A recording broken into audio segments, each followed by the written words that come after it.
zan gode wa Precious, sorry ina kiranta Precious tun ana da na riga na saba a yi haƙuri.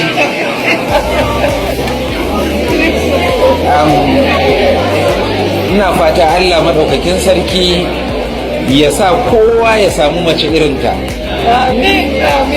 Ba za ku gane ba, ba za ku taɓa ganewa ba, abin sirri ne, ba za ku gane ba. Juwairiya wallahi kuma wallahi mace ce wacce da ina tsamman kowa zai samu mace irinta to da maza sun huta.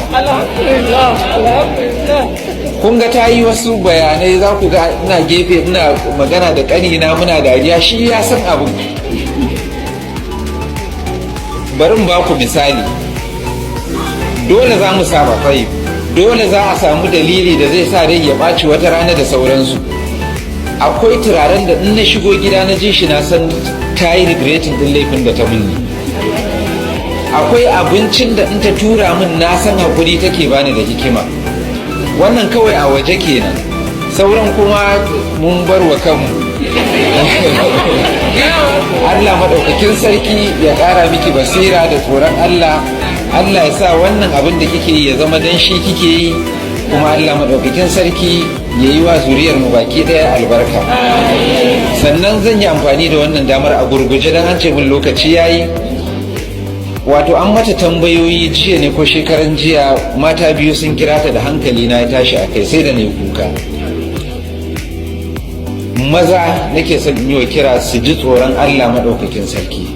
Allah maɗaukakin sarki shi ya umarce mu ya ce wa ashiruhunna bil ma'ruf, mu yi alaƙa mai kyau da matayenmu, mu ji tsoron Allah. Duk wa'inda suka kira ɗin nan complain suka yi, mazajensu suna zagin su a gaban 'ya'yansu, a gaban ma'aikatansu, a gaban wasu, a gaban kishiyoyinsu, zagi ta uwa ta uba.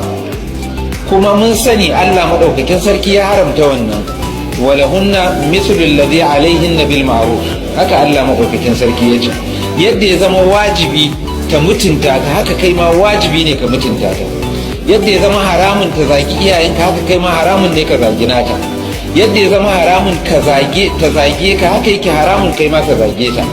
Wannan abin ina kira ga malamai lalle su focusin akan wannan, su fahimci cewar mata ba su kaɗai ba ne za su iya sa zaman auratayya yi kyau.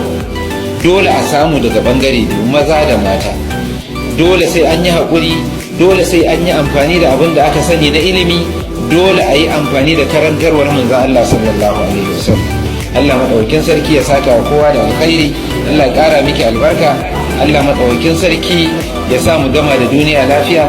سبحانك اللهم ربنا وبحمدك نشهد ان لا اله الا انت نستغفرك ونتوب اليك.